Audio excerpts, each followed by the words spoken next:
Donc, bac, physique-chimie, Amérique du Nord, 2025, jour 1, exercice 2, petit 1, question 1.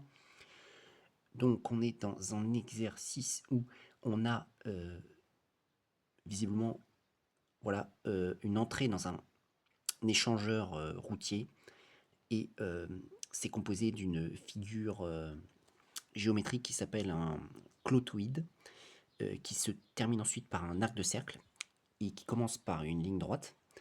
Donc, ils nous disent qu'il y a une partie OP de l'échangeur au début de l'arc de clotoïde qui est considéré comme une ligne droite horizontale. Voilà.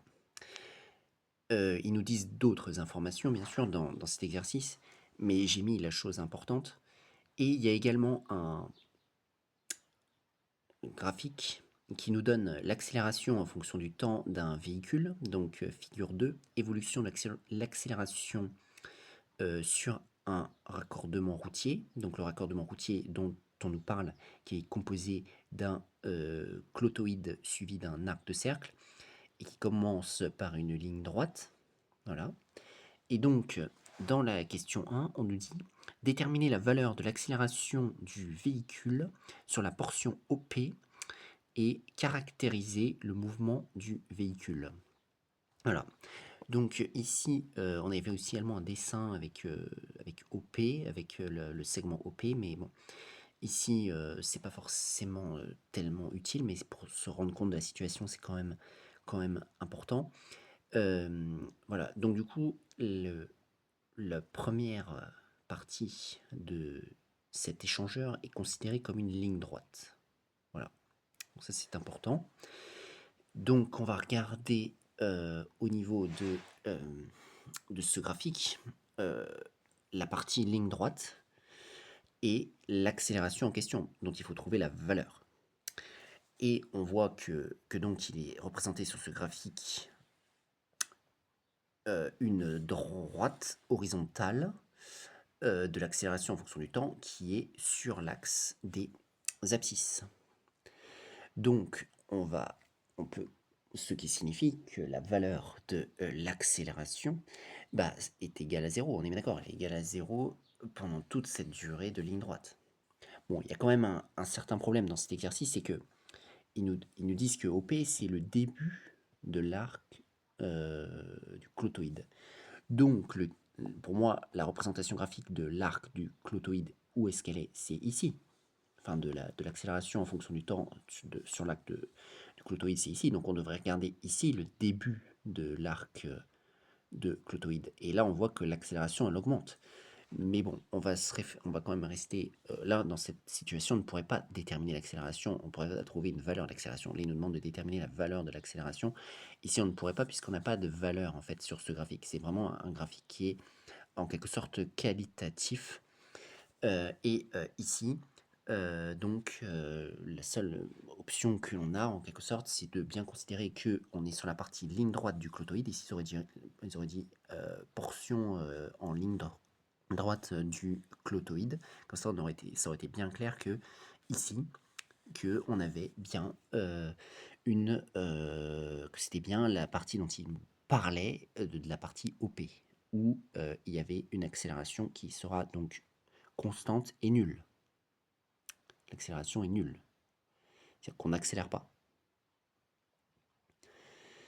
Euh, voilà. Donc, déterminer la valeur d'accélération du véhicule sur la portion OP.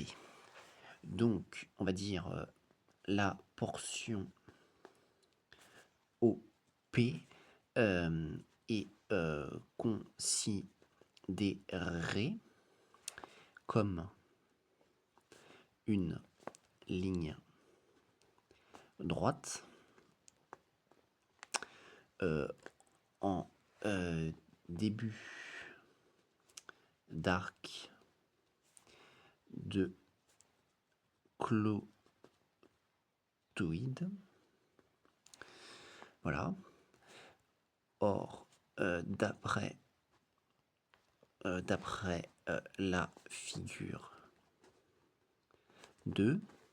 la figure 2, euh, l'accélération sur cette portion est constante et nulle. Constante et nulle. Entre parenthèses, droite horizontale. On va dire sur l'axe des abscisses.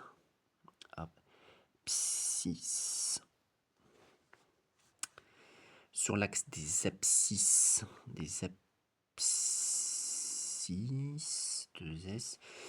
Sur l'axe des abscisses du graphique.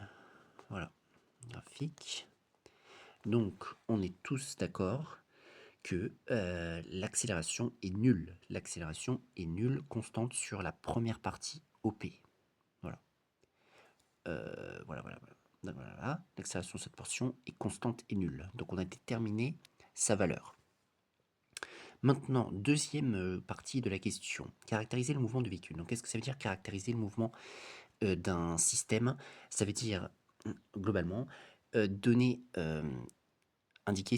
des caractéristiques, des adjectifs qui vont être caractéristiques de ce mouvement et qui vont être caractéristiques de deux choses, de sa vitesse et de sa trajectoire. Ça a été vu depuis la seconde, en quelque sorte. C'est une chose qui a été vue depuis la seconde. Donc on doit donner un adjectif pour la trajectoire et un adjectif pour la vitesse. Voilà. Donc, par exemple, mouvement rectiligne uniforme, ça veut dire mouvement qui est selon une ligne droite, et uniforme, ça signifie vitesse constante. Donc la vitesse sera constante. Ici, si l'accélération est nulle, effectivement, la vitesse va être constante. Et, deuxième chose, ils nous ont dit que c'était une ligne droite horizontale. Donc le véhicule va avoir une trajectoire qui sera une droite, et donc on caractérisera par le mot rectiligne. Donc dans ce cas-là, ce sera un mouvement rectiligne uniforme. On pourrait dire ainsi le mouvement du véhicule est rectiligne uniforme. Voilà, on justifie, car sa trajectoire est une droite, parce qu'ils nous ont clairement expliqué depuis tout à l'heure que la portion OP était une droite, et sa vitesse. Donc on parle bien de la valeur de la vitesse, pas du vecteur vitesse, mais dans ce cas-là, ça sera aussi vrai pour le vecteur vitesse qui est constant, et sa valeur est et sa vitesse est constante. Sa vitesse est constante pour justifier accélération nulle, comme on l'a vu dans la partie précédente de cette question. Et donc voilà comment répondre à cette question 1 de l'exercice de petit 1 de Bac Amérique du Nord 2025 jour 1 physique chimie.